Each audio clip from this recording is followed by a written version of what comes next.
What's up, niggas? You already know. We already got down. You know what I'm saying? Got it, motherfucking film another one. Like, even if I don't post this bitch today, I'm posting that bitch tomorrow. You know what I mean? Because I'm trying to tell you, I'm trying to stay consistent. I'm going to start recording this bitch every fucking day. Every fucking, ah, ah, ah. You know what I'm saying? So I'm trying to get motherfucking right in this bitch. So we about to go there and see what the fuck going on. This is a motherfucking kid. This motherfucker stole $230,000. God damn. I gotta see what the fuck this motherfucker talking about. Like, ain't no fucking way. No way. Oh my No god! fucking $242 million! Do you know how much money that is? Ballin' like it's game time. Locked in when it's game time. Yeah, I'm ballin' like it's game time. I wake up, flex, thumb down that check. No drip, this time to run it up. No sleeve, no might crash, might wreck, but first I. It's the 19th of August 2024, the day a group of young adults carried out one of the largest crypto heists ever recorded. 20-year-old Malone, 18-year-old Virch, 21-year-old Jendiel Serrano, Danish Khan, and Chen. These kids targeted a single Genesis creditor who had no idea they were about to lose a staggering $230 million worth of Bitcoin. But how did they pull it off? Were they expert hackers with advanced coding skills? Well, Did my dumb ass say $230,000? I'm fucking fraud. $230 million. Like, the fuck? it was much simpler than it seems. Over here, I'm geeked. Like, what am I talking about? These scammers did something very clever. They hacked into basic human nature.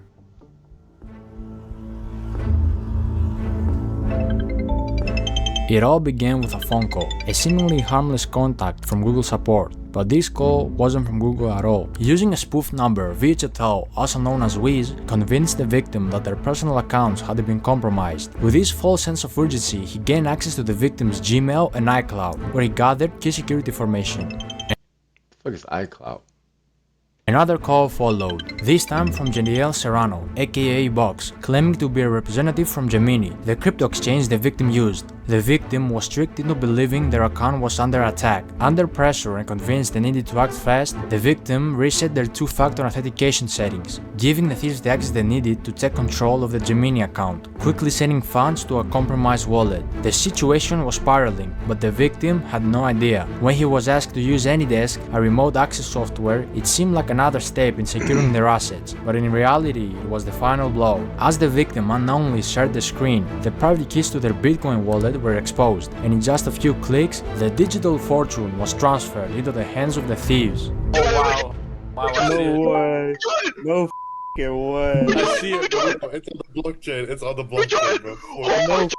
No way. Ain't no way. Oh my god! Bro, it's like shit like that, bro. If you really that, I'll say if you really that stupid to even do that and show that shit, it's like, bro, what are you doing? A private video that recorded the live reactions to the successful transfer of 4,064 bitcoins valued at over $230 million at the time, clearly excited as they watched the millions flow into their wallets. How did they manage to pull off such a heist? How could someone with that much wealth be deceived so easily? And why will they record themselves in the act of committing such a massive crime? These are questions that might never be fully answered, but one thing was clear. Like, bro, if they wouldn't have recorded themselves, bro, never know. Like, why do people record? Like, why? The money was now in the hands of the criminals, and they knew their work wasn't done yet. Exactly 17 minutes after, they quickly set about laundering the money. To make it harder for authorities to track the stolen crypto, they split the Bitcoin into smaller amounts and transferred it across 15 different exchanges, a common tactic known as pill chains. The idea was to break the large transactions into smaller ones, making them harder to trace. Bitcoin was swapped for Litecoin, Litecoin was swapped for Ethereum, and Ethereum was swapped for Monero. The process took several days, with constant swapping between different currencies and exchanges, further obscuring the trail. Go to the top right, the settings bar. Settings. Why are they still recording, bro? Like, bro, you still $230 million worth of Bitcoin, bro? He just said how y'all did it. Y'all already had the game plan down. You swapped it from Bitcoin to Litecoin to Ethereum to another little shit coin, little meme coin and shit. Like, bro, y'all motherfuckers could have. But I'm talking about you could have moved the fuck like out of America. Fuck America. Fuck all that shit. Like, you could have dipped the fuck out. Just figured out if they own you or not. This and the third. If they own you, they own you. You already in another motherfucking country that you can't get with it. Yeah, can't get jammed up in, bro. I'm telling you, like these motherfuckers, they stupid. No, not that. Like the swap settings. Set custom recipient. No, bro. What the hell? Do 998. Alright, bro, you're so horrible. You can't. Bro, I'm clearly busy, Caleb. Planning a heist. Soon enough, all the stolen money was now clean money, ready to be spent, and the criminals didn't hold back. The day before the heist even took place, they were already planning on how to spend their fortune, sharing links with each other on Telegram of expensive luxury clothes they wanted to purchase, from brands like Louis Vuitton, Givenchy, and Philippe Plein. While most of the crew chose to play it safe, keeping a low profile and resisting the temptation to splurge, one man couldn't help but stand out. His name? Malone Lamb. Ballin', like it's game time. It was him, but it was all of them because they all recorded. That's stupid. You trying to lay low, but you still recorded the shit. Like, Locked in when it's game time. Yeah, I'm ballin'.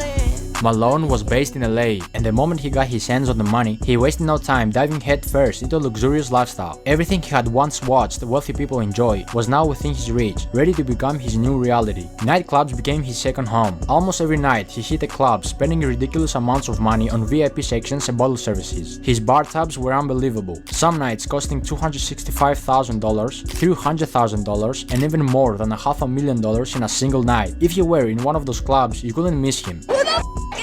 Hey, yo, Malone, he going real crazy like it's your birthday. His name will be flashing on signs, and DJs will shout his name, giving him all the attention. Malone! 70 bottles, Malone! Welcome home, Malone. They just hit $100,000 in bottles right now. Jesus, Malone, this is next level. Malone, you're not stopping tonight, right? He quickly became everyone's favorite, because whenever he was around, everyone got to drink for free. He threw around cash like it was nothing, and one time he even handed a DJ a massive 6-liter bottle of Golden Ace of Spades champagne, which could cost anywhere from $25,000 to $60,000. Another time he tipped a DJ $2,000 and had all the unopened bottles in the club sent straight to his house. He even tipped me $2,000. When I tell you the amount of bottles he sent me that I took home brand new, everything sealed, brand new. But as fun as LA was, it still didn't feel like enough. He craved more attention, more luxury, more extravagance. So what did he do? He chartered a private jet to Miami. There, he took his spending to a whole new level. In Miami, Malone settled in a waterfront mansion. This place wasn't just any house. It was a $10.5 million estate with a $62,000 a month rental price tag. This mansion was massive, covering over 8,500 square feet with bro, I'm not gonna lie to you, bro. That motherfucker.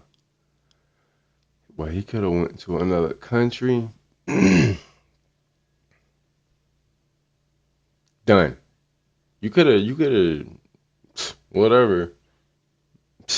You'd have been Gucci, but bro, I'm telling you, in America, boy, they on your ass.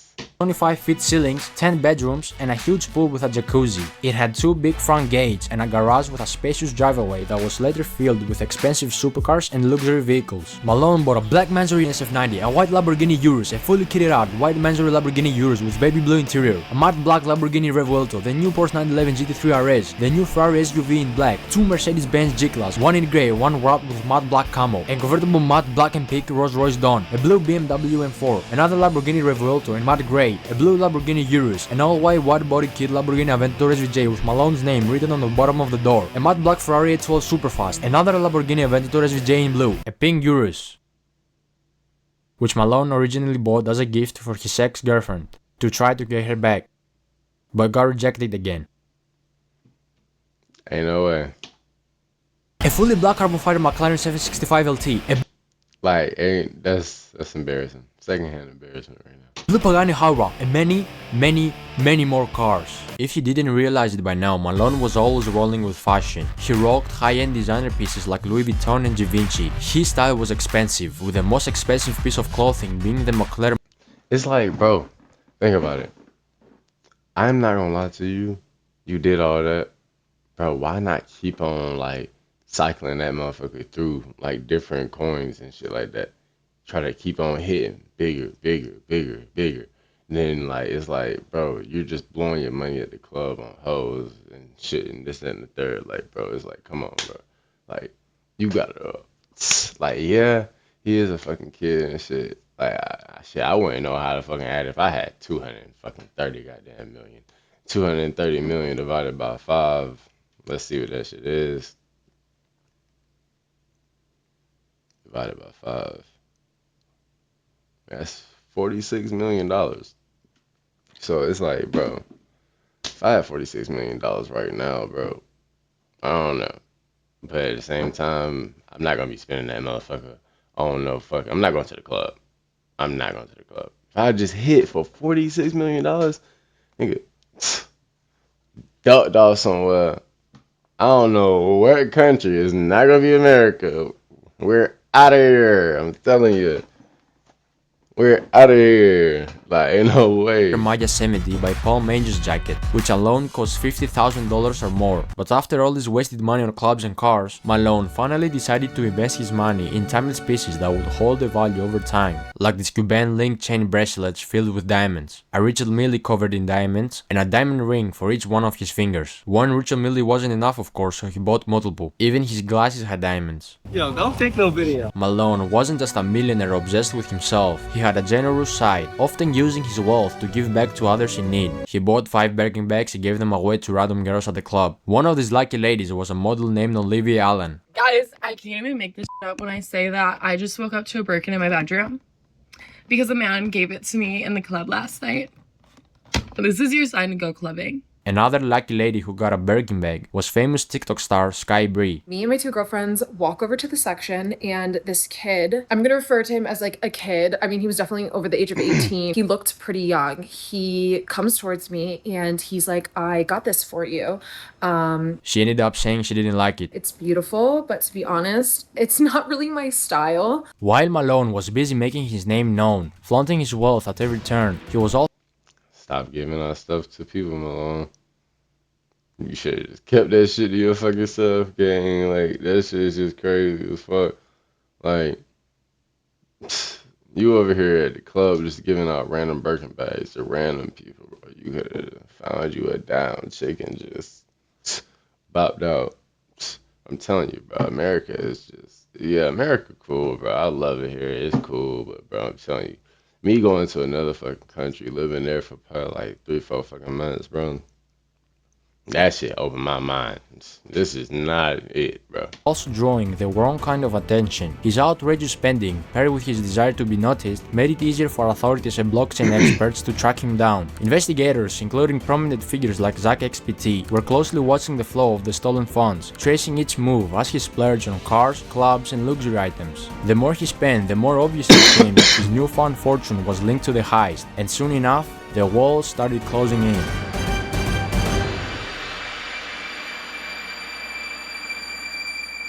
Malone thought he was untouchable, but behind the scenes, law enforcement and experts like Zach XPT were already connecting the dots. Through his flashy spending, investigators tracked large transactions linked to the stolen Bitcoin, using blockchain analysis to map out the movement of funds. What's more, both Box and Wiz slipped up during the process of laundering the funds. On several occasions, they accidentally leaked the stolen funds with their personal assets. Wiz, for example, also leaked his full name during a screen recording, while Box reused deposit addresses, making it easier to trace the funds back to them. These mistakes, combined with recorded conversations and digital footprints, painted a clear picture of the criminal's activity. They never would have got caught.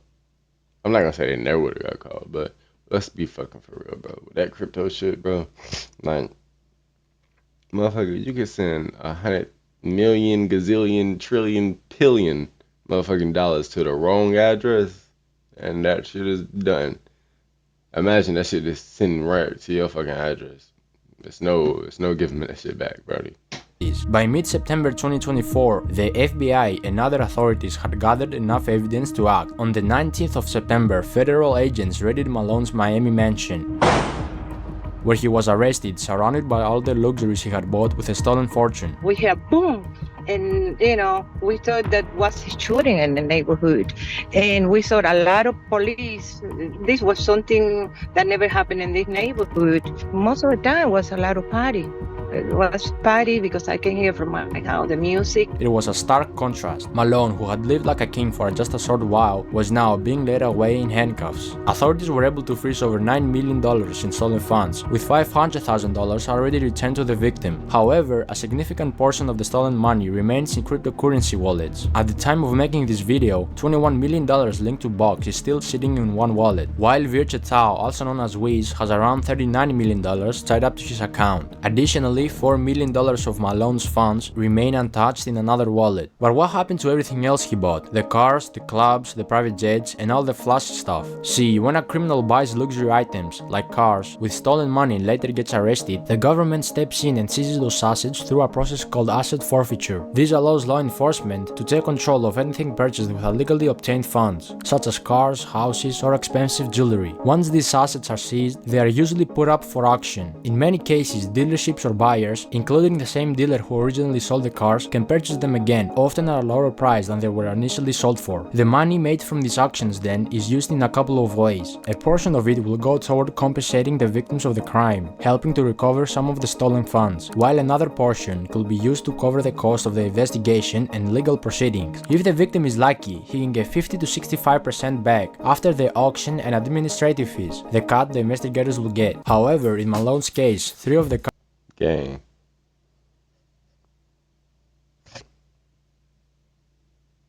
No way. No fucking way. He purchased, the Mandatory Lamborghini Urus, the Lamborghini Revuelto, and the Porsche 911 GT3 RS were later transported to LA following his arrest. These cars were spotted by EFF Spot, a popular YouTuber who is known for his rare and expensive car spotting videos. In this particular video, both the Revuelto and the Porsche appeared with noticeable damage. The Revuelto had significant front-end damage, while the Porsche was dented in the rear, suggesting that the Revuelto had likely rear-ended the Porsche. This kind of damage will undoubtedly decrease the value of these cars when they go to auction, significantly reducing the amount the victim could recover. The same process will apply to the clothes, jewelry, watches, and designer glasses that Malone purchased. These luxury items are likely to be seized by authorities and auctioned off as part of the asset recovery process. High-end watches, such as his Richard Mille pieces, are particularly valuable and could bring in significant amounts at auction. While designer clothes typically depreciate in value, Malone's expensive pieces will still hold enough worth to help recover the funds for the victim. As for the wallet spending in clubs, that money is pretty much gone. When you blow $500,000 in a single night on bottle services and VIP sections, the clubs aren't held responsible for giving it back, especially if they had no clue the money was stolen. Same goes for the private jets. Those jet companies provided a legitimate service, so the money Malone spent on his flights is long gone. In conclusion, while most of the big ticket items can be seized and auctioned, much of what Malone spent on services, like clubs and private jets, is lost for good. This story isn't just about a major heist or the luxurious lifestyle Malone enjoyed for a brief moment. It's a lesson in greed, the dangers of showing off wealth that wasn't earned, and how quickly everything can come crashing down. Despite all the money spent, the nights out, and the flashy purchases, Malone's dream life was built on stolen funds, and it was only a matter of time before it fell apart. Authorities might recover some of the stolen money, but the damage done to the victim and the recklessness of Malone's spending spree are a reminder of how easily things can slip away. For Malone and his friends, what started as a wild ride of lavishness ended in arrests and their names tied to one of the biggest crypto crimes in history. In the end, this heist shows us that no matter how clever the crime or how big the payout, the law always catches up, and the price they paid was far greater than the short-lived luxury they enjoyed. Hey, they went to motherfucking goddamn. They went to motherfucking record that shit. I'm telling you, man. They went to record that shit. Them motherfuckers probably could have got away with that shit. Then he was flashy as fuck with that shit. They all at the fucking club together. This and the third. Yeah, I'm telling you, 40 something mil, man. You would have never seen me again. I'm telling you, ever. You never would have seen me again. I'm telling you, it's no fucking way.